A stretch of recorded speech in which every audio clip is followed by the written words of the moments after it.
Buenas noches. Buenas noches, compañeros. Buenas noches, licenciado. Buenas noches, licenciado.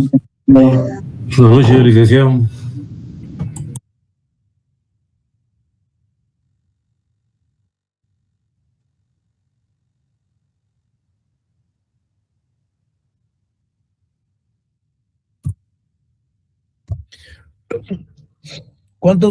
¿Cuántos sabemos?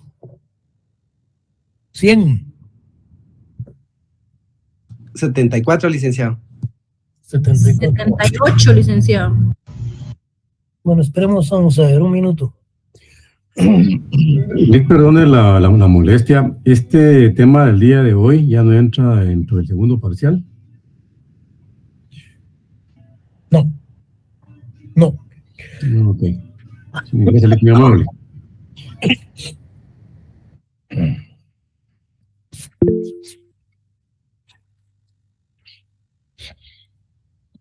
Quiero que me pongan atención. Un alumno, ya sea compañera o compañero, que tenga el control de WhatsApp, del WhatsApp de la mayoría de los estudiantes de la sección. ¿Qué sección es? Sección G. Necesito el nombre y el número de teléfono, por favor, porque quiero enviarles un laboratorio. Entonces necesito el nombre de una compañera o bien compañero y su número de teléfono. Me quiero comunicar con él para enviarle un documento, un laboratorio, para que ustedes, por medio de él, se haga llegar a todos los compañeros. Alguien que se quiera prestar, que quiera colaborar, no hay ningún problema. Si no, pues yo con mucho gusto se los hago llegar de alguna manera. ¿Su nombre, compañera? Carolina García. Permítame.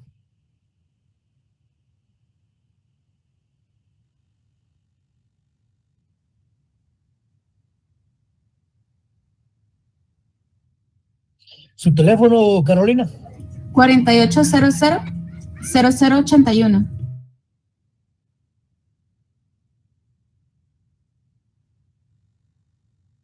Bueno. Vamos a... Yo cada vez que voy a dar clase con ustedes me pongo malo de la garganta, como que ustedes me pusieran nervioso. Muchas gracias por el laboratorio, Lick. Gracias por el apoyo, Lick, muy amable. Aunque no sea que le damos alergia.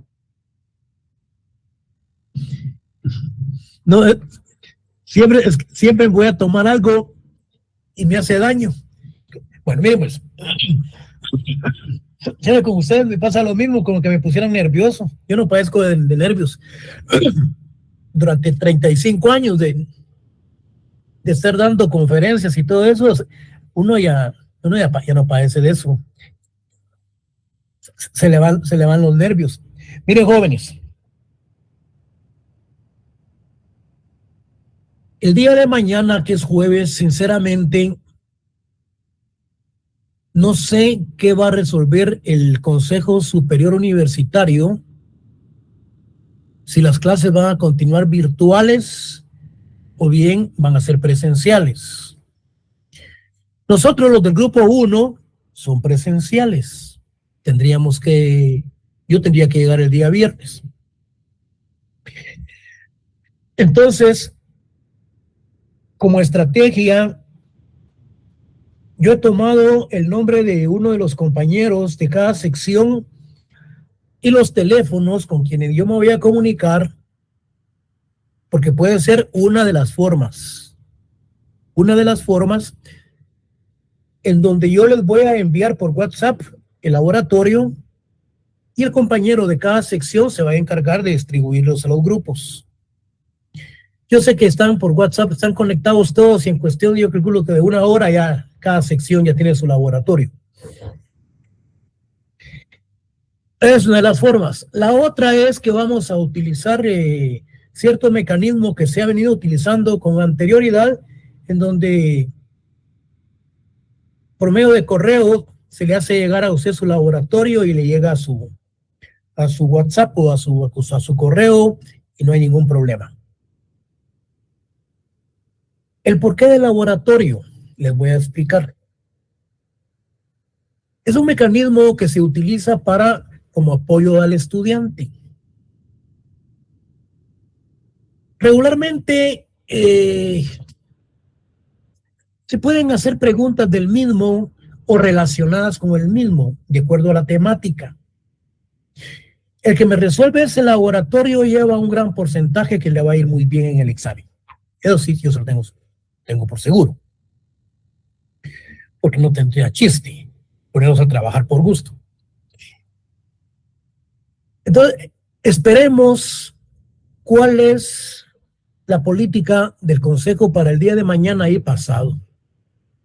Porque si dice que van a ser las clases presenciales, entonces yo tengo dos procedimientos. Uno, que se les va a mandar por WhatsApp, y el otro, está la posibilidad de que ustedes lo tienen por WhatsApp y yo me voy a comunicar en control académico para que me hagan la reproducción de unos 300 laboratorios para pasar 100 en cada una, unos 300, 400 para pasar 100 en cada sección, para los que lleguen. Porque el día viernes quiero decirles que no voy a impartir clase. Hasta hoy es la última clase que vamos a impartir, que como respuesta al compañero, esto ya forma parte del examen final. En módulos 5 y 6 nos vamos para el examen final. El examen ya están hechos los exámenes, ya están hechos los laboratorios, ya solo es cuestión de que se nos indiquen los mecanismos y las formas de cómo se va a evaluar. Yo no creo que se vayan a cambiar las fechas de examen, no lo creo. Pero sí, yo el día viernes a esta hora, o antes, ustedes ya tienen su laboratorio para que lo trabajen sábado, domingo, lunes y martes. He tomado el teléfono y el nombre de cada de los compañeros por aquello de que no les haya llegado el laboratorio. Entonces yo me comunico con ellos, se los envío a ellos y ellos se los hacen llegar a ustedes. Pero esperemos las políticas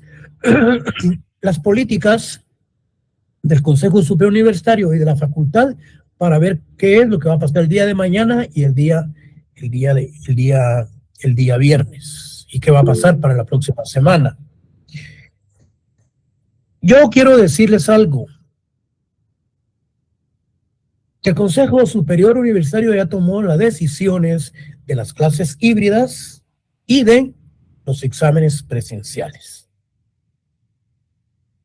Así es que yo pienso que olvídense de exámenes virtuales. Uno, que es una farsa. No aprenden, les cuesta mucho contestar, y nosotros queremos buenos profesionales, con conciencia social, con conocimiento de causa, que conozcan. Pero no quedar en un libro o cualquier cosa y se pongan a contestar virtualmente, o tengan 3 computadoras ahí viendo inteligente, que es tal cosa, que es tal cosa. No, es una farsa. Tuvimos 3 años de farsa y ahora nos está costando mucho enderezar la nave. A mí no. Porque conmigo el que estudia gana, el que no pierde. A mí no. Que además yo no estoy por contrato. Yo tengo 35 años de docencia universitaria. Conmigo, el que estudia gana, el que no. Conmigo gana el que llega a clase. No tiene necesidad de estar sentado leyendo, metiéndose de memoria los documentos que se le envió, sino que lo que yo quiero es que el estudiante tenga plena conciencia de lo que estamos estudiando y de lo que estamos haciendo. A mí no me interesa que ya aprendió lo que es el concepto de asimilación, de interculturalidad, de genocidio, de etnocidio.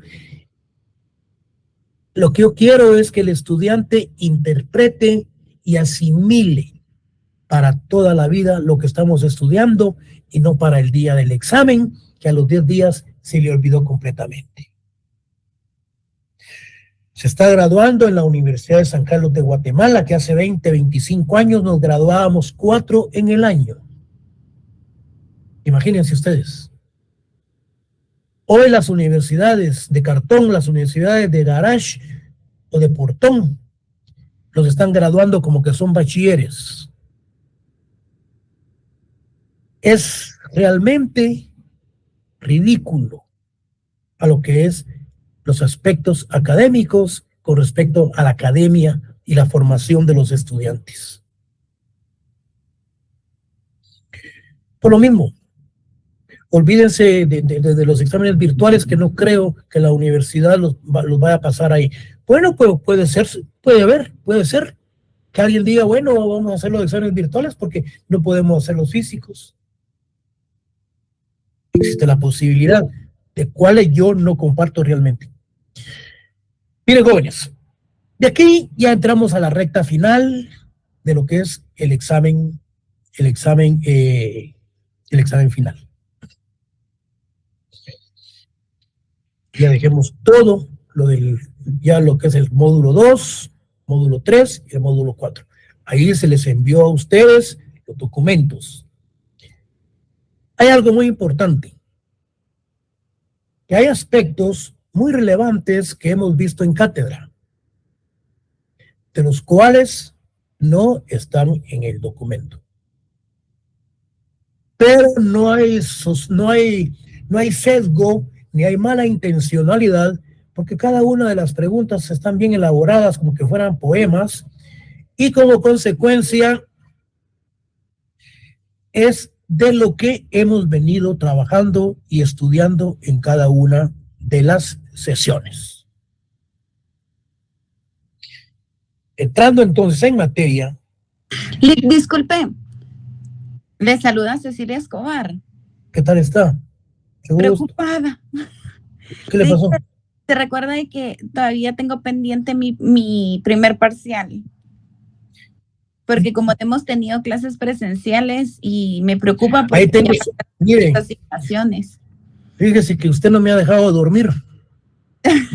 Perdóneme la vida. No tenga pena, ahí tengo los exámenes, ahí lo tengo, ya lo tengo hecho. Okay, para usted específicamente. No se preocupe que el día del examen le paso los 2 de una vez. Ok, perfecto. Buenísimo. Muchísimas gracias, Lee. ¿Qué? ¿Se anima? Ah, sí. Bueno, le voy a pasar ahí la voy a examinar, le voy a pasar el primer parcial y el segundo de una vez. Ok, perfecto. O podemos platicar. Podemos platicar que las primeras, por ejemplo, 15 preguntas, se las voy a tomar como que fueran del primer parcial. Muy bien. Mire, pero eso lo vamos a platicar, nos están escuchando. Okay. A mí no me gusta que escuchen mis asuntos. Mire, pues. Gracias, Lee. Pero no se preocupe, ahí miramos qué hacemos. Mire, pues. Vean, jóvenes. El día de hoy vamos a ver lo que son la cosmovisión, el derecho de la cosmovisión y la espiritualidad. Y asimismo vamos a ver lo que es el Popol Vuh y vamos a ver el derecho a su autonomía y política económica de los pueblos indígenas. Bueno, yo quiero que, ya se nos fueron 15 minutos sin hacer nada, miren, yo quiero que ustedes tengan la idea plena y muy generalizada de qué es lo que nosotros vamos a estudiar el día de hoy. Pero para ello quiero que tengan la idea de qué es la cosmovisión, qué es la ciencia de la cosmovisión, a qué se dedica la cosmovisión, qué es el cosmos, todos esos conceptos, y qué es fundamentalmente a lo que nosotros nos interesa, es la cosmovisión maya. Miren pues, cuando hablamos de la cosmovisión, nosotros nos estamos refiriendo al universo. Nos estamos refiriendo al cosmos. Y esa cosmovisión es la ciencia que tiene por objeto el estudio del universo. ¿Y qué es lo que tiende al estudio del universo? Principalmente lo que es la cosmovisión. Cada uno de nosotros tiene una propia concepción y una formación cultural.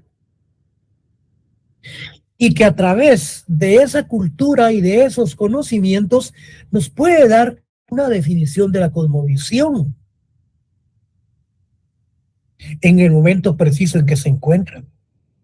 Desde el momento preciso en que es el universo, qué relación tiene esa cosmovisión en el universo. Entonces, cualquiera dice, bueno, la cosmovisión es la ciencia que tiene por objeto el estudio del universo. Sí, pero la cosmovisión tiende a mantener esa relación de carácter armónica en el universo, esa interpretación que debe de haber de la relación natural del universo, la naturaleza, la noche, el día, la luna, el sol, la luna. Entonces, la interpretación del eclipse solar. ¿Cómo se analiza desde el punto de vista cosmositivo de la cosmovisión?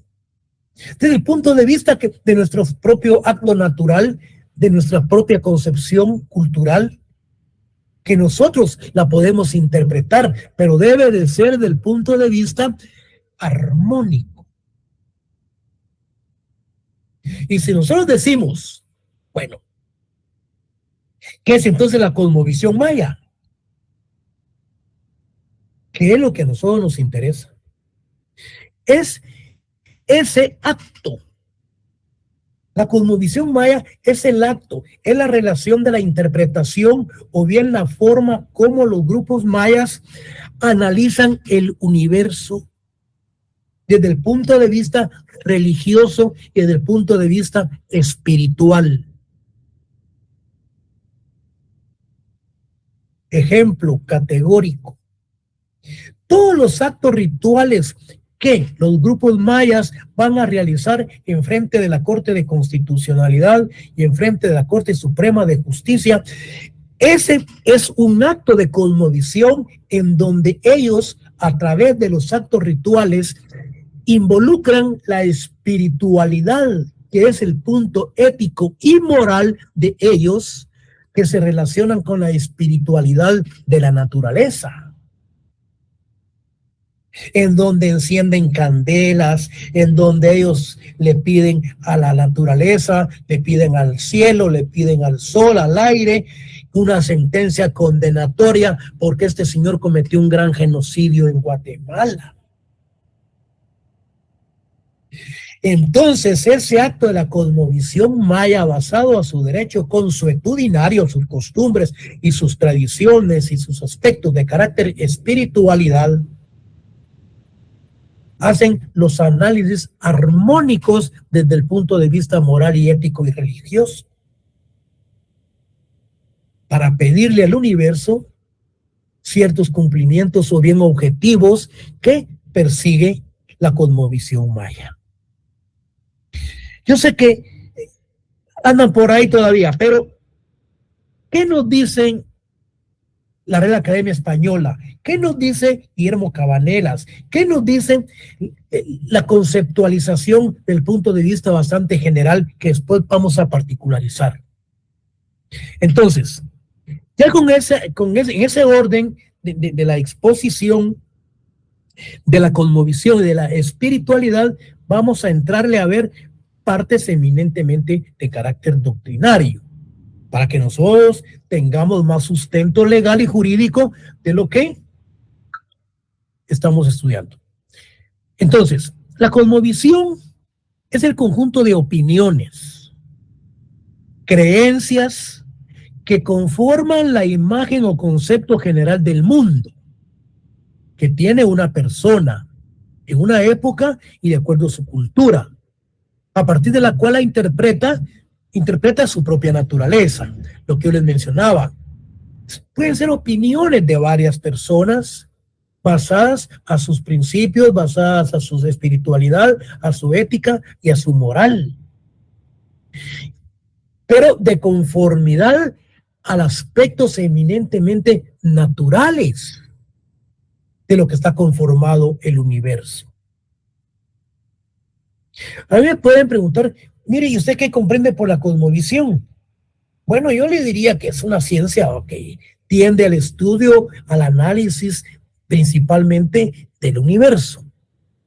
Lo cual, si hablamos del universo, estamos hablando de su propia naturaleza y de su propia conformación.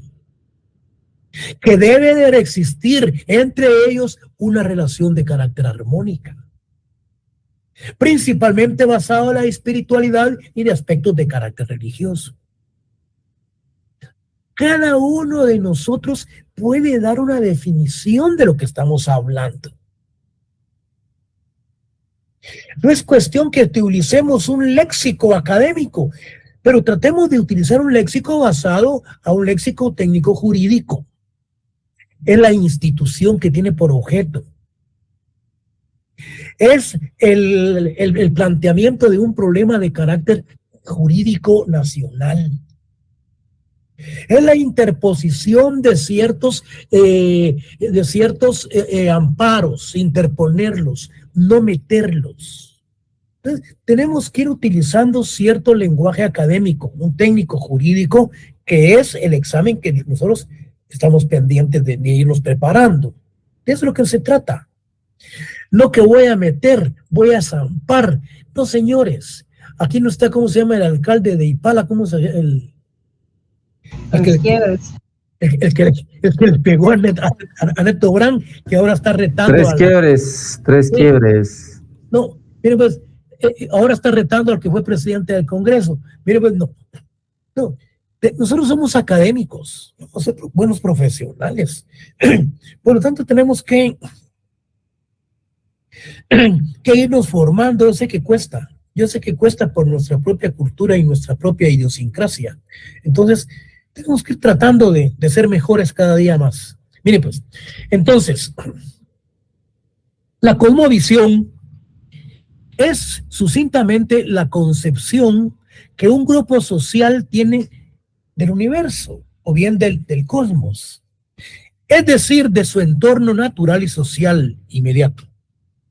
Se realiza a través de las ideas surgidas a partir de preguntas fundamentales: ¿quiénes somos? Ahora nos referimos a la espiritualidad.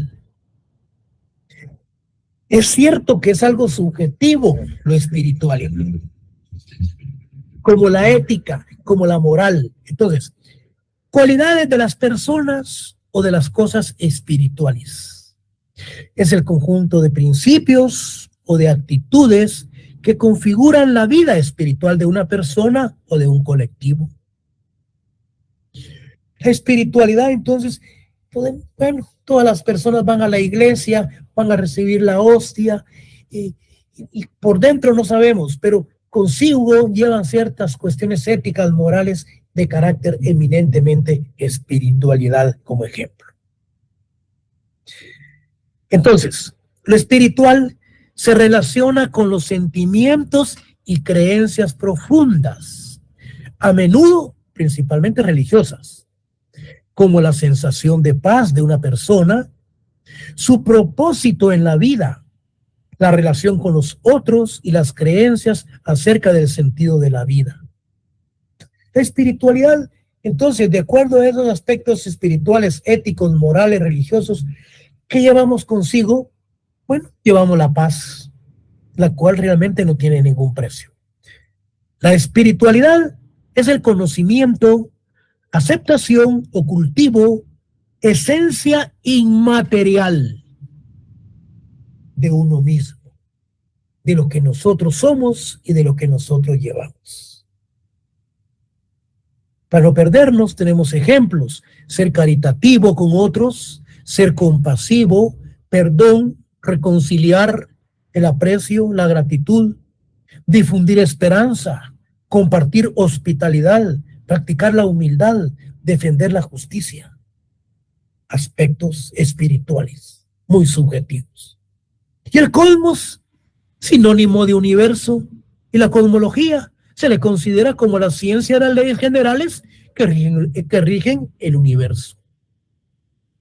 Entonces, la cosmología se le considera como la ciencia de las leyes generales. Aquí está la pregunta de respuesta: ¿qué rigen el universo? ¿Qué rigen y qué estudia el universo? Bueno, eso es muy cuestión de interpretación. Cosmología se considera como la ciencia de las leyes que estudia el universo.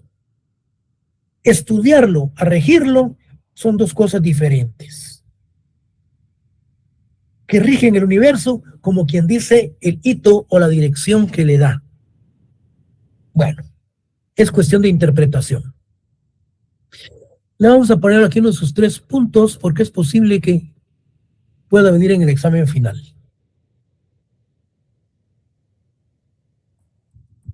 Bueno, en la filosofía antigua, esta comprendía toda la filosofía del conocimiento físico del firmamento, y en la época de las luces significaba filosofía natural. Época de las luces, pues, la época de los griegos, filósofos, Aristóteles, Platón, Séneca, y otros usan la filosofía de la natural. Entonces, la cosmovisión consiste en un conjunto de representaciones mentales que pretenden explicar el universo en su totalidad, o que rigen también el universo en su totalidad, o que estudian también el universo en su totalidad. Bueno, los mayas tenían su propia cosmovisión. Esto es lo que a nosotros nos interesa, porque es lo que estamos estudiando. ¿Dónde va esto? Ya ni recuerdo. Aquí no.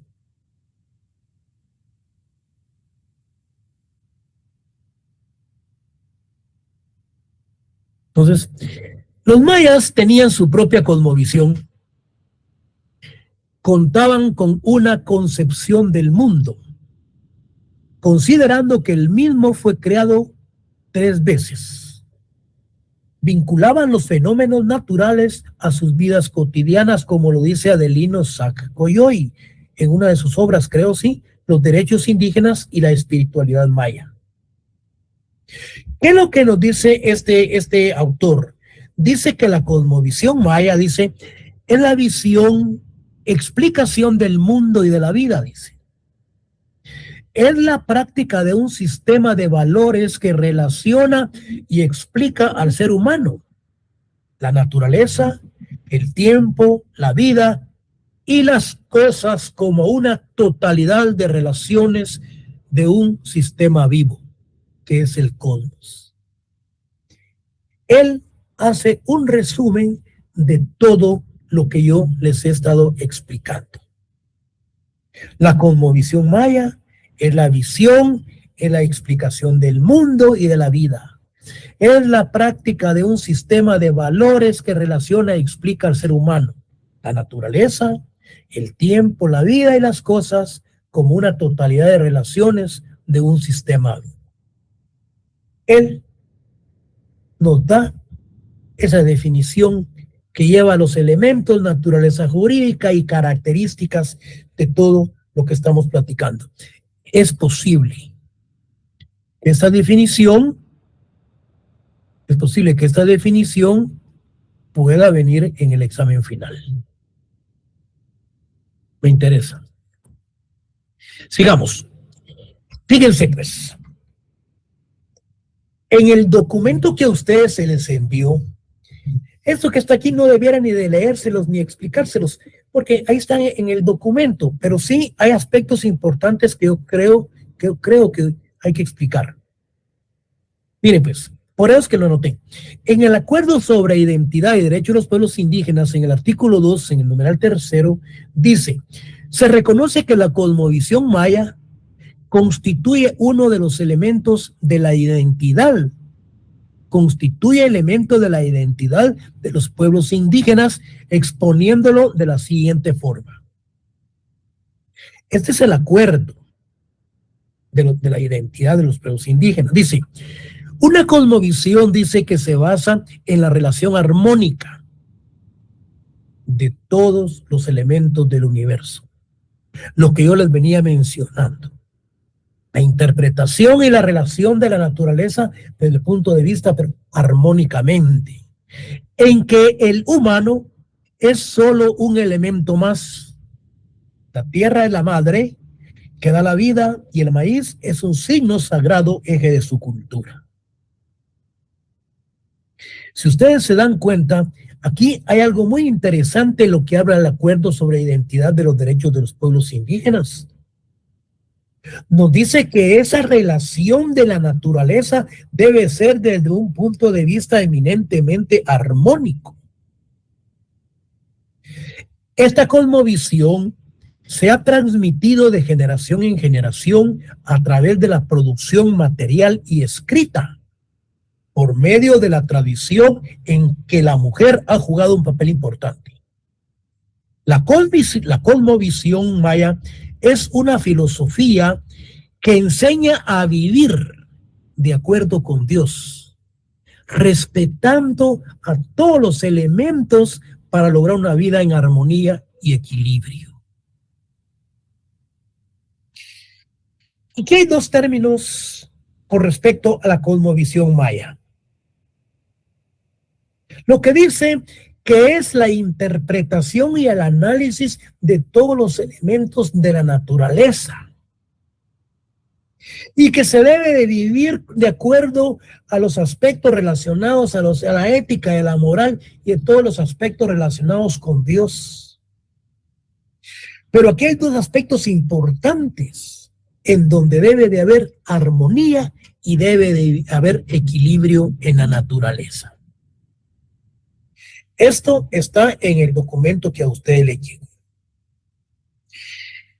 En sí, la espiritualidad maya considera o se considera como un conjunto de conceptos y de valores que permiten una visión de la conexión y respeto hacia el cosmos o hacia el universo, que pretenden dar respuestas a las preguntas acerca del universo que les permitía una vida sana, física y mental, en perfecta armonía con la creencia de un Dios omnipotente, creador de la naturaleza y del ser humano, amo y señor de todo lo que existe, bondadoso y con capacidad de perdonar. Y su desarrollo se realizó sin perder la relación y respeto con su creador. Es decir, que todos los aspectos relacionados con la cosmovisión y su naturaleza llevan consigo implícito ese respeto con la creación, o sea, con Dios. Seguimos. En el acuerdo sobre identidad y derechos de los pueblos indígenas, ustedes tienen el documento, en la literal C, dice, se reconoce la espiritualidad, dice de la siguiente forma. Se reconoce la importancia y la especificidad de la espiritualidad maya como componente esencial. Es un componente esencial de la cosmovisión, dice, y de la transmisión de sus valores, así como la de los demás pueblos indígenas. Entonces la cosmovisión está muy relacionada con lo que es el aspecto de la espiritualidad, porque la espiritualidad maya se fundamenta en el equilibrio que debe existir entre el creador, la naturaleza y la persona. Su esencia se manifiesta en el fuego sagrado utilizado en sus ceremonias. Si ustedes se dan cuenta, lo que hablábamos al principio dice que la espiritualidad maya se fundamenta en el equilibrio. Se fundamenta en ese principio que debe de existir armonía, que debe de relacionarse o de existir entre el creador, la naturaleza y nosotros. Su esencia se manifiesta en el fuego sagrado utilizado en sus ceremonias. En esas ceremonias, en esos aspectos rituales, ahí se está manifestando los aspectos de la cosmovisión y de la espiritualidad en el fuego que se da en los actos rituales. Ahora nosotros, con todo lo que estamos analizando y estudiando, cuando pasemos por la Corte de Constitucionalidad, cuando pasemos por la Corte Suprema de Justicia, los que vamos a los tribunales, cuando vayan al Palacio Nacional o vayan a instituciones del Estado y ven actos ceremoniales, ustedes van a decir, se van a recordar del curso de Derecho de los Pueblos Indígenas. Aquí están celebrando actos relacionados con la cosmovisión maya. Aquí están relacionando aspectos eminentemente relacionados con la espiritualidad maya. ¿Qué es lo que están persiguiendo a través de ese fuego? ¿Qué buscan a través de la naturaleza? Una sentencia condenatoria por haberse cometido genocidio en el país. Bueno, para comprender entonces la cosmovisión, fíjense pues ahorita, ustedes se van a dar cuenta de algo muy importante. Miren, cuando hablábamos, miren, para comprender la cosmovisión y espiritualidad maya es necesario remitirnos al Popol Vuh. ¿Y qué es el Popol Vuh? ¿Qué significa? Significa el libro del tiempo o libro de los acontecimientos. Yo no le estoy diciendo cuál es el libro sagrado de los musulmanes. Yo no le estoy preguntando a ustedes cuál es el libro sagrado de los cristianos. Yo no le estoy preguntando a usted cuál es el libro sagrado de los mayas. Aquí nos dice el significado del Popol Vuh, que es el libro del tiempo o el libro de los acontecimientos. Y si yo le pregunto a ustedes, ¿cuál es el libro sagrado de los cristianos? ¿Cuál es? ¿Me pueden responder? La Biblia. La Biblia. La Biblia. La Biblia. ¿Y de los musulmanes? El Corán. El Corán. El Corán. El Corán. Y si en la pregunta del examen les preguntan a ustedes, ¿cuál es el libro sagrado de los mayas? El Popol Vuh. El Popol Vuh. Entonces, se relaciona específicamente a los acontecimientos. En él se aplica el origen y la creación del universo, o sea, su cosmovisión, su forma de ver cómo se origina la humanidad.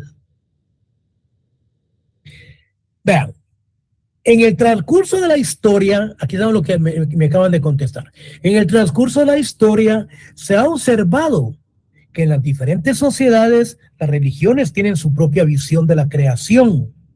Los cristianos tienen plasmada en su Biblia, los musulmanes en el Corán y los mayas en el Popol Vuh. Por lo que al respecto veremos parte mística, fíjense, de dicho documento, para comprender su cosmovisión y espiritualidad, en la que se expone con claridad su creación. Se van a dar cuenta de algo muy importante. Miren pues, la palabra Popol Vuh, como mencionábamos al principio, literalmente es un libro de la estera. Cuando yo estaba estudiando y preparando la cátedra, me puse a analizar la palabra del Popol Vuh. Significa que ese libro es cierto, es el libro sagrado de los mayas, pero literalmente libro de la estera. cuando me puse a ver Estera, jóvenes, nos estamos refiriendo a los petates, que estos petates son aquellos que se elaboran con ciertos materiales que sirven para hacer sombreros y que eran símbolos de la autoridad y del poder de los reyes. El libro de la Estera. Esto me recordó algo. Yo andaba en Costa Rica y realmente me preguntaron que por qué nos dicen a nosotros chapines.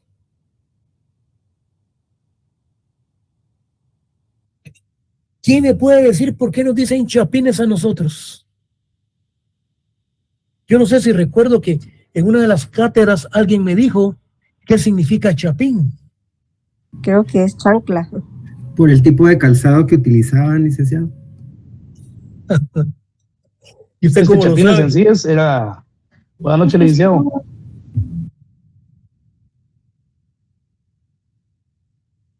Yo creo que eso está en la patria del criollo, licenciado, si no estoy mal. Ay, yo no le estoy preguntando en dónde está eso. Yo le estoy preguntando que qué significa chapín. Sí, son chanclas, o sea, que eran zapatos que se utilizaban con ciertos tacones altos cuando pasaban, por ejemplo, donde había barro o había lodo. Entonces usaban los mentadas chapines. Es por eso que nos dicen chapines, porque se usaban zapatos de chancla que se utilizan chapines porque tenían unos tacones muy altos. Por ahí vamos. En eso yo me puse a ver, yo dije, esto de la Estera, ¿qué significa? Entonces son de los petates que eran símbolos de la autoridad y del poder de los reyes. Bueno, sigamos. Entonces el Popol Vuh es un libro conocido como libro sagrado de los mayas, que relata múltiples hechos de la vida del pueblo quiché, data de muchos años. Es uno de los textos más importantes de la literatura indígena, el cual explica muchos hechos importantes. En él están varios datos sobre la cosmovisión maya, así como de mitos y relatos históricos del pueblo quiché.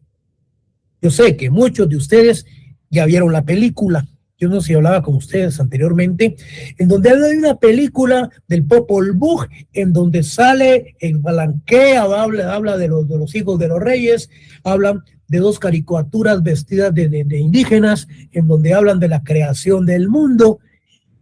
Es una película que pasan en uno de los canales culturales, yo no sé si es del Ministerio de Cultura, en donde pasan la película del Popol Vuh. Y ustedes se van a recordar cuando miren las caricaturas actuando con respecto a la conformación y los aspectos eminentemente culturales de la cosmovisión y de la espiritualidad maya. Ahí se ven los prototipos de lo que nosotros estamos estudiando en este momento. El que vio la película dice, todo lo que el licenciado está diciendo, eso yo ya lo vi en la película del Popol Vuh. Sale el Balanqué, Oxigebe, el Ejepsi. Me van a disculpar con los nombres, pero vamos a ver otros que hay por ahí, en donde salen mencionando la creación del mundo, cómo es que se conforma la cosmovisión, cómo es la espiritualidad. Algo muy interesante, pero esto lo vamos a comprender nosotros que lo estamos estudiando y analizando. Porque yo cuando vi la película no le puse mucha atención. Y ahora digo, me gustaría verla otra vez, por ejemplo, como lo que el tiempo se llevó. Lo que el viento se llevó. Al verla la segunda vez, uno ya la analiza desde otro punto de vista más crítico. O, por ejemplo, los árboles mueren de pie. Ya la segunda vez, uno ya analiza esas películas desde un punto de vista más crítico, o cuando uno va a ver las obras. Lo mismo sucede acá. Entonces, decimos entonces que algunos datos históricos apuntan que este texto fue escrito en el siglo XVI aproximadamente.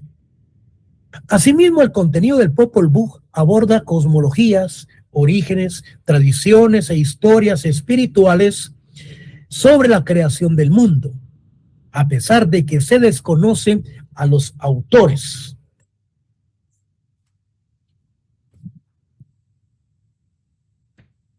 Del origen del Popol Vuh. Se desconoce el origen de los autores. Se cree que fue escrito por miembros prominentes de la nobleza del reino quiché, el cual dominaba una extensa región del altiplano guatemalteco durante la época de la conquista española. En varios de sus capítulos, los que yo les mencionaba, están plasmadas las aventuras de los dioses gemelos Hunahpu y Expalanque. Estos dos eran los que yo les mencionaba. De todo esto no se preocupen, porque no creo que vengan preguntas de examen. Esta es parte de la historia de lo que habla el libro quiché. Bueno, pero siempre démosle una media leída para que nosotros estemos anuentes en estos aspectos de parte de la cultura general del curso. Entonces, no obstante, el texto más antiguo que se conserva del Popol Vuh es una transcripción del texto quiché hecha a principios del siglo XVIII. Es decir, que en el siglo XVI se escribió, se redactó a través, decíamos, de ciertas personas, de ciertos autores de origen quiché, de la nobleza del siglo XVI. Sin embargo, ya en el siglo XVIII, el fraile dominicano Francisco Jiménez, fíjense ustedes, hizo también la primera traducción al español, este fraile. Esa versión es la más próxima a los textos originales. Se sabe que este manuscrito del fraile se encuentra en la biblioteca de Newberry, en Chicago, Estados Unidos. Esto debido a que en 1861 se publicó por primera vez en forma completa, y desde entonces se han hecho varias ediciones y traducciones. La pregunta de cualquiera que a ustedes ya se les ocurrió es por qué el Ministerio de Cultura y Deportes, por qué no ha hecho la solicitud del traslado de esas traducciones del Popol Vuh redactadas por el padre Jiménez, de origen dominicano, que se encuentra en Estados Unidos, que sean trasladadas para las bibliotecas y para los museos de aspectos evidentemente culturales en Guatemala. Yo creo que aquí lo que hay son copias, las cuales las copias debiesen de estar internacionalmente en determinados lugares. Pero los textos originales, tanto del siglo XVI como del XVIII, deben de estar en el museo, como parte de la cultura de nuestro país. A alguien de repente se le da un luzazo y manda la nota al Ministerio de Cultura que el original, lo escrito por el fraile Francisco Jiménez, de origen dominicano, quien hizo las traducciones del Popol Vuh en el siglo XVIII, se encuentran en tal lugar, y las cuales deben de permanecer en el estado de Guatemala, y se deben de hacer las solicitudes de traslado de todos esos documentos, como se han hecho con otras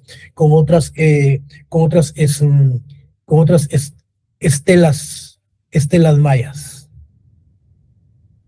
Entonces, el Popol Vuh contiene numerosas narraciones unidas dentro de un todo religioso, los mitos, los ritos y las figuras exotéricas que aquí se transcriben parte de lo espiritual a lo objetivo, y nos vienen a revelar el origen de los actuales ritos religiosos de los indígenas de Guatemala, remontándolos hasta los tiempos más antiguos.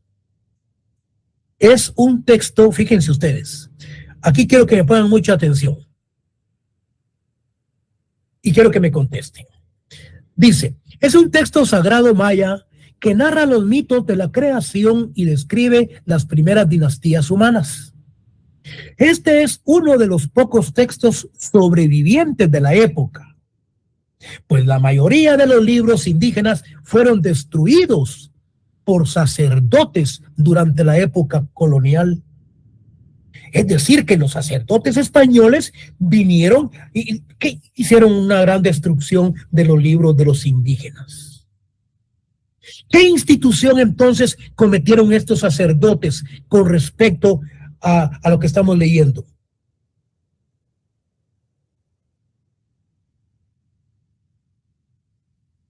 Pregunta de examen. Etnocidio cultural. Tener 2 puntos. Así es. Y si la pregunta es con respecto al etnocidio solamente, ¿qué me contestas? Que es privar de la cultura a los pueblos indígenas, o sea, de no dejarlos que crean en la religión, en su cultura y todo eso. No, todo eso no. Eso no se dice en una respuesta, porque entonces ahí ya perdiste el 50% de la respuesta. Sí, lo primero está bien. Extinción total o parcial de un grupo étnico. Es la destrucción de una cultura.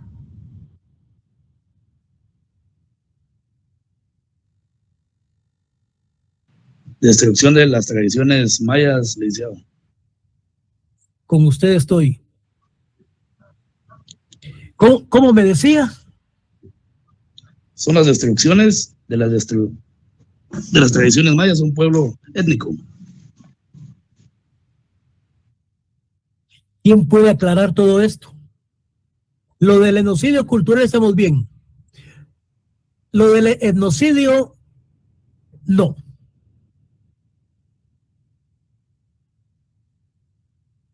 Cuando hablamos de etnocidios, estamos haciendo referencia al etnocentrismo. Y cuando hablamos del etnocentrismo, pues estamos hablando de grupos étnicos.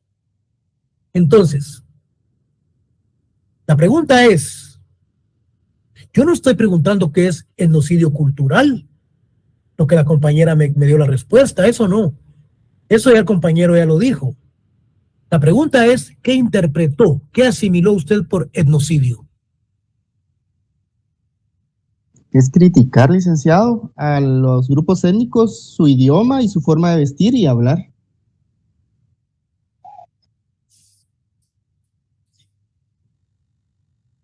Yo diría que tal vez es la destrucción de la cultura de un pueblo. Ahí caemos otra vez al etnocidio cultural. Es lo que dijo el compañero anteriormente. ¿Sería suprimir las diferencias culturales juzgadas inferiores y perniciosas, licenciado? Me lo leyó, pero está bien. Sí, es coartar. Claro, sí, para eso tengo mis apuntes. Sí, es coartar, es criticar esa identidad, esa cultura de los grupos mayas, de los grupos étnicos. No permitir que se desarrolle, criticarlos. Es decir, por ejemplo, se está realizando un rito en el Parque Central y llegan varias personas a realizar, por ejemplo, a desalojarlos o bien a hacer críticas de lo que se está realizando con la cosmovisión y la espiritualidad. Ahí están perjudicando lo que es el aspecto eminentemente cultural de los grupos mayas. Ahí estamos ante un etnocidio. Pero si estamos hablando que ellos llegan y destruyen, queman y los libros, lo que se da, ahí sí es etnocidio eminentemente cultural. Y si a ustedes les pregunto, ¿qué es el genocidio? Alguien ahí que me conteste qué comprendió por genocidio. Destrucción de un pueblo, la erradicación de un pueblo indígena, de un grupo étnico por motivos de Erradicación. Bueno, ahí lo estás leyendo. ¿Por qué más? Actos criminales perpetrados con la intención de destruir. Pero ¿por cuál? Miren, no confundamos, fíjense pues, esta es la cuestión de la interpretación que se puede dar, por ejemplo, en un examen. La destrucción de una etnia. ¿Por qué? Por su raza. Oh, ¿y qué más? Por su Por religión, su cultura. por sus creencias. Entretenido. Religión, cultura. No, yo ya les dije que el genocidio nacionalidad. es la destrucción, es el asesinato, es el cometer homicidio a una raza por motivos es la destrucción de un grupo étnico, por motivo de raza, por motivo de cultura, por motivo de religión, por motivo de nacionalidad. Cuando hablamos de raza, jóvenes, nos estamos refiriendo a aspectos de carácter eminentemente racial. ¿Sí? Pero si yo les digo a ustedes que estamos refiriéndonos a aspectos de carácter eminentemente del racismo, entonces ahí entramos ya prácticamente a lo que es un delito. ¿Y qué delito estamos cometiendo ahí?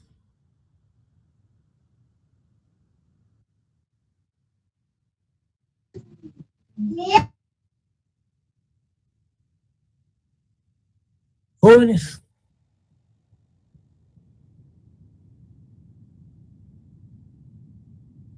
¿Aló? ¿Se fue ¿Podría el ser audio? discriminación? Libertad ideológica. No. Compañero, ¿qué dijo el compañero? ¿Discriminación? ¿Y en qué se fundamenta?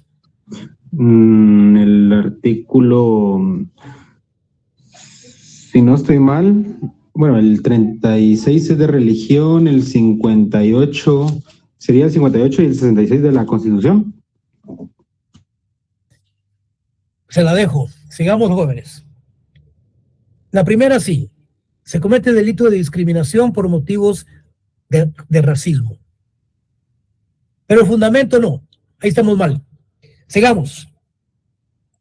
No se la voy a decir porque se las he venido repitiendo toda la vida. ¿Usted ha llegado a clase? ¿Ha venido a clase? Sí, licenciado. Pero solo lo hice mental, no revisé mis apuntes. No, pero es que no, yo no se los he dicho en clase cuáles son los artículos, pues. 202 bis del Código Penal. Bueno, entre todos, sí, así es como contestaron para la pandemia. Puedo que todo les fue bien. Pero recuerden que este examen es personal, es personalísimo. Pero ahí les va a llegar el laboratorio, les va a servir mucho. El porqué del laboratorio, jóvenes. Ahorita se me vino algo. Les voy a hacer una pregunta. ¿Ya llegó el formulario en donde ustedes evalúan al catedrático? ¿Ya les llegó o no? No. No, Bueno. Licho. No, Tienes hasta ahorita en julio. Bueno, pongan atención. El por qué. Ahí dice, el catedrático les proporciona el programa a inicio de clase. ¿Por qué ponen no? Si es lo primero que el catedrático les manda a ustedes, por lo menos yo es lo primero que les mando. El catedrático les pasa laboratorios para que ustedes puedan apoyarse con sus documentos, etcétera, y consultas. ¿Por qué ponen no? Si el catedrático les ha mandado documentos, les ha mandado también laboratorios. No, hombre, pongan sí. Sigamos. Yo no sé por qué ponen no. Mire, si no estamos peleando, no hay sesgo. Aquí es cuestión de que hablemos desde el punto de vista de la espiritualidad cósmica. Sigamos, pues. Miren, pues. Vamos a terminar. Ya se nos fue la hora. Miren, pues. Pero esto ya es para el examen final. Cuando hablamos del derecho a su autonomía política y económica, el porqué de la temática o de esta conceptualización. El problema radica fundamentalmente en que el Estado tiene todas sus instituciones centralizadas. Recuerdo que hice un trabajo con respecto a lo que es la centralización, a lo que es la desconcentración, a lo que es otros aspectos relacionados con la descentralización, desconcentración, centralización, en donde me pidieron autorización para que toda la investigación, parte que yo hice, la iban a trasladar a unos libros de investigación de carácter mexicano. Bueno, yo dije, bueno, tratándose que se trata de mi trabajo de investigación y que lo van a utilizar en unas obras de consulta que hoy son libros de texto en la Universidad Autónoma de México, en ese trabajo de investigación que yo hice, lo metieron como tema en uno de los capítulos, pero yo lo autoricé. Menos mal el autor, que ahora es catedrático universitario en la Universidad de México, anotó con autorización del licenciado José Luis Martínez Zúñiga, hacemos la siguiente exposición, hace la introducción y prácticamente como, bueno, hablemos de unas 20 páginas para su libro. Bueno, le sirvió para su consulta y el libro se le volvió más voluminoso y el libro cuesta más ahora. Pero fue con mi autorización. Habla de lo que es la centralización, desconcentración, descentralización y todo lo relacionado con cómo es que actúa el Estado. Entonces, ¿qué es lo que busca entonces el derecho de autonomía? Los grupos étnicos buscan su propia autonomía. Ellos quieren una autonomía política. ¿Para qué? Para que se abran los espacios y que ellos puedan participar políticamente. Ellos buscan lo que se descentralice el Estado para que ellos tengan una autonomía económica. Para que así cuando lleguen las mineras a explotar sus jurisdicciones, ellos tengan su propia administración, que todo lo relacionado con lo económico les quede desde el suelo, subsuelo, a las jurisdicciones, en donde está todo el aspecto eminentemente económico y que no queden las miserias que dejan de un tanto por ciento de todo lo que se están llevando y las grandes explotaciones y la gran corrupción que se da con el Ministerio de Minas y el Ministerio de Medio Ambiente. Eso es lo que se busca a través de los nuevos acuerdos y a través del convenio 169 de la OIT, cuando se habla y se busca de la participación y de las consultas.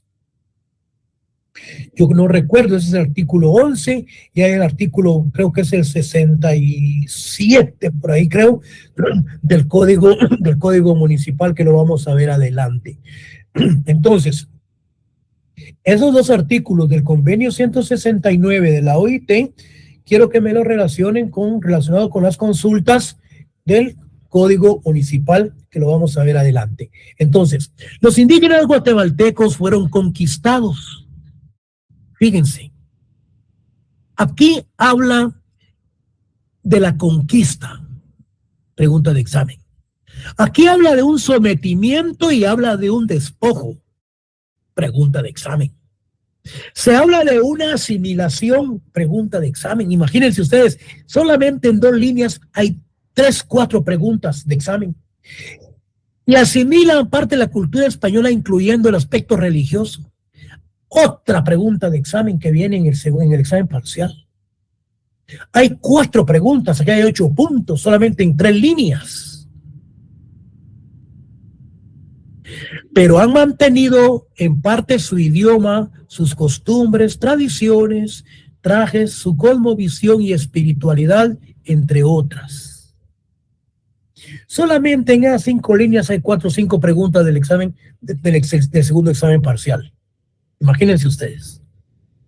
Bueno, en los momentos actuales su situación es de pobreza, marginación y carente de los recursos necesarios para lograr una subsistencia decorosa que no le permite el acceso al desarrollo en todo sentido, por lo que han mantenido una lucha por subsistir y proclaman sus derechos sociales, económicos, políticos y culturales, que les fueron arrebatados y, por supuesto, por obtener su autonomía para tomar sus propias decisiones sobre sus propios asuntos.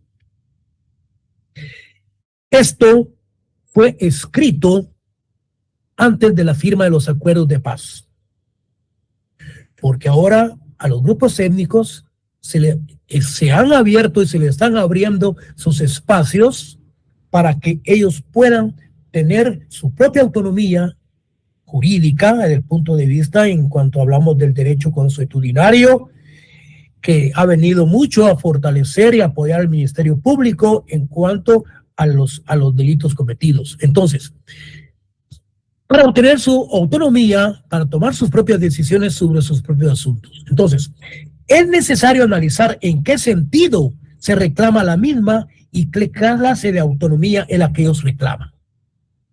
Aquí tenemos a Héctor Díaz Polanco, que dice que comprende y cómo define la autonomía, dice él, como un régimen especial que configura un gobierno propio para ciertas comunidades integrantes, las cuales se escogen así autoridades que son parte de la colectividad, ejercen competencias legalmente atribuidas y tienen facultades mínimas para legislar acerca de su vida interna y para la administración de sus asuntos. Entonces, lo que él da a entender es que los grupos mayas, los grupos étnicos principalmente, buscan su propia autonomía para aplicar su derecho consuetudinario, para aplicar sus propias costumbres, que no haya injerencia de parte del Estado. Entonces, con esta definición de autonomía puede interpretarse que lo que se pretende es que dentro del propio Estado guatemalteco se le otorgue a las comunidades indígenas de cierta autonomía para la administración de los asuntos internos propios de la comunidad, derivando esta en dos tipos de autonomía, lo que mencionábamos, política y económica. Autonomía política constituye una forma de centralización. Los pueblos indígenas guatemaltecos, mediante su autonomía política, pretenden gobernarse por sus propias leyes, autoridades y así obtener una participación directa en la actividad política, económica y cultural del país y tener su propio gobierno. Autonomía que de cierta manera se ha ejercido, ya que es evidente que las comunidades indígenas han resuelto sus controversias internas con la práctica de su derecho consuetudinario o indígena, el cual ha sido aplicado por las autoridades ancestrales. Esta autonomía pretende lograr un desarrollo local de las comunidades indígenas en vista de que han estado excluidos por el Estado central y por las corporaciones municipales. Esto no ha permitido que la educación, la salud, el urbanismo y obra de infraestructura hayan llegado a dichas comunidades, lo cual es una necesidad para lograr el desarrollo del país. Eso es desde el punto de vista de una autonomía política. Autonomía económica pretende ejercer control de los recursos naturales del suelo y del subsuelo, lo que les mencionaba, que se encuentran en sus territorios y que sea la propia comunidad la que decida sobre la forma de explotación de dichos recursos, para que el producto obtenido esté al servicio de la comunidad, en el tener participación en los programas que tengan relación con sus recursos y sus vidas.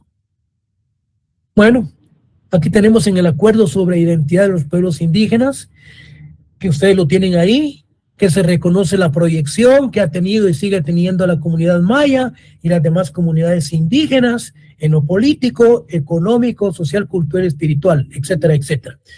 De estos compromisos se promulgó en el Congreso de la República el decreto 12/2002, el Código Municipal.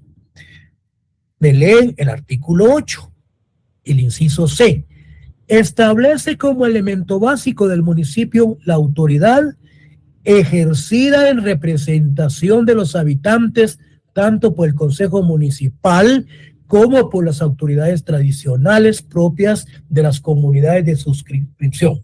Bueno, artículo 25.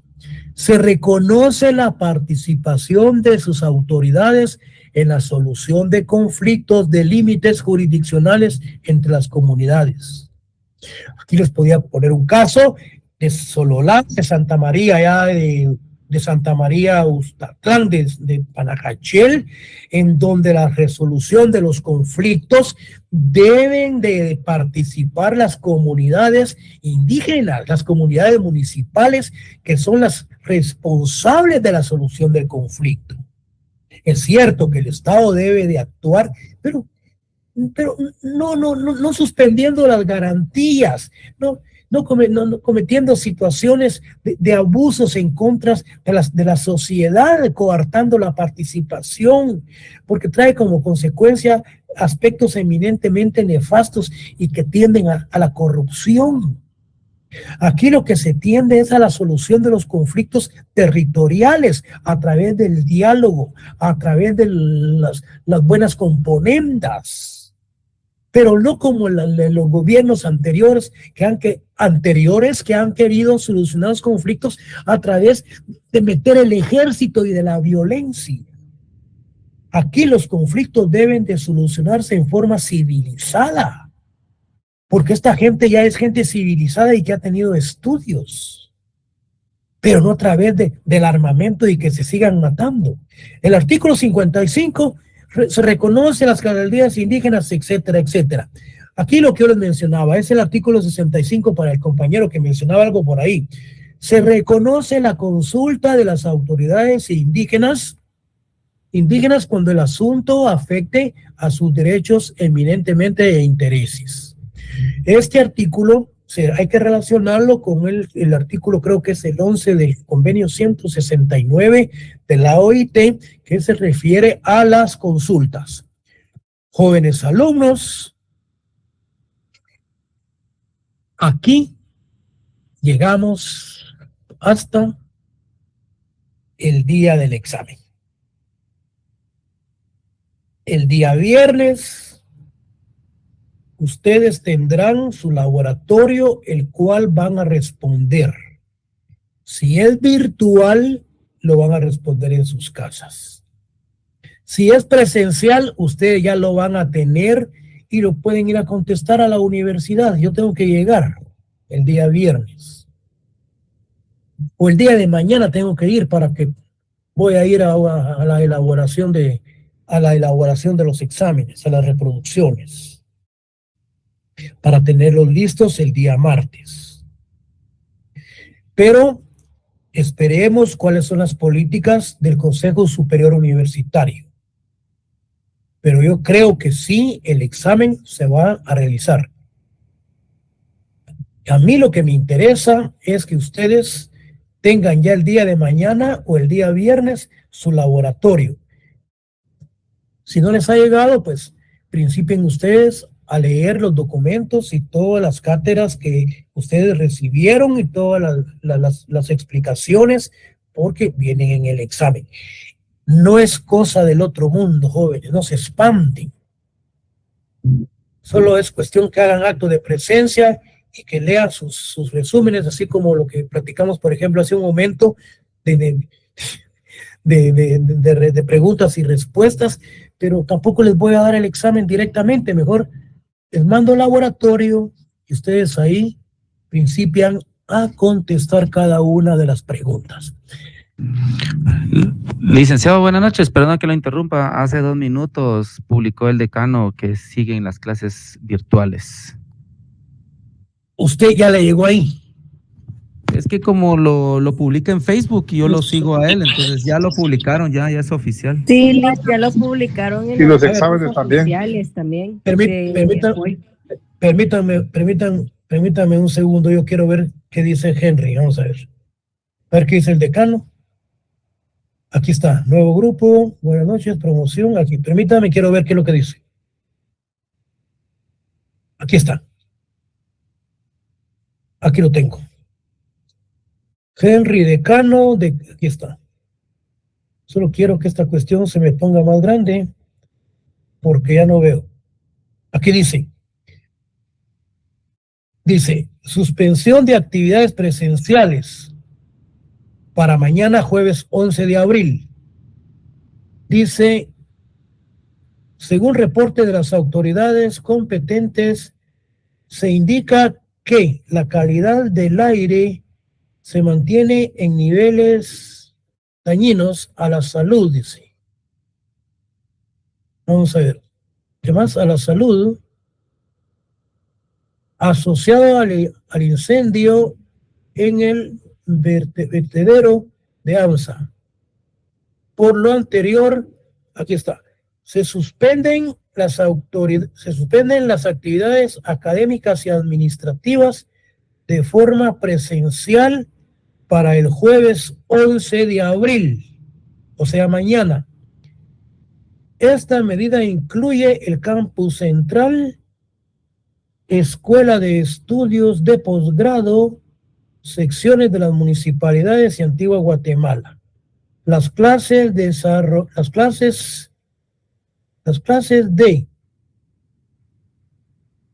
se desarrollarán de manera virtual para los dos grupos, 1 y el grupo número 2.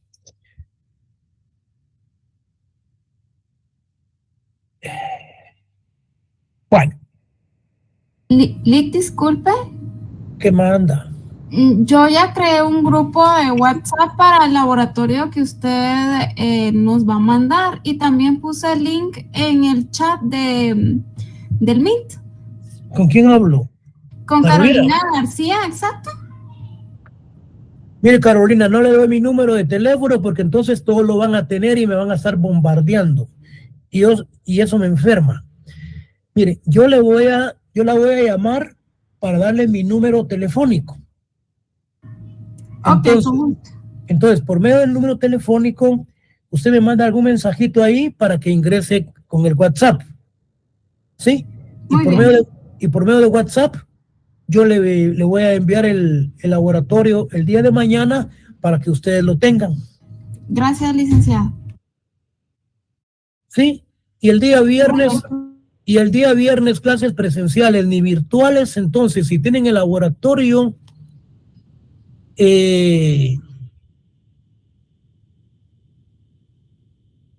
yo el viernes, permítame, vamos a ver, es que hay que esperar cuál es la política de la facultad. Pero yo digo que el día de mañana ustedes tienen el laboratorio jóvenes y dependiendo lo que diga la decanatura, si hay clases presenciales, yo voy a ir.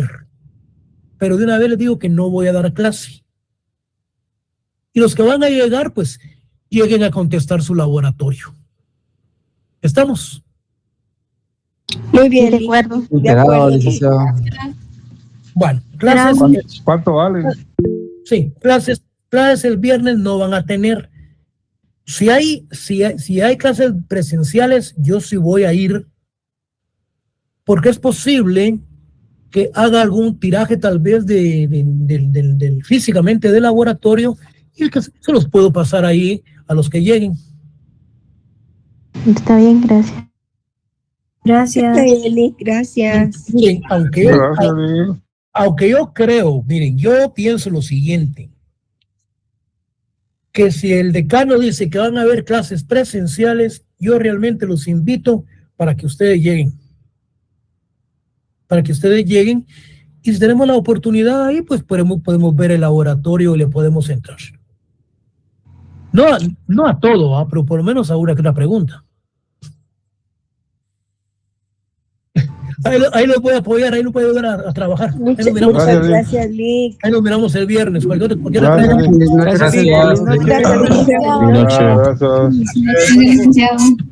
Gracias, feliz noche, licenciado. Feliz noche, licenciado.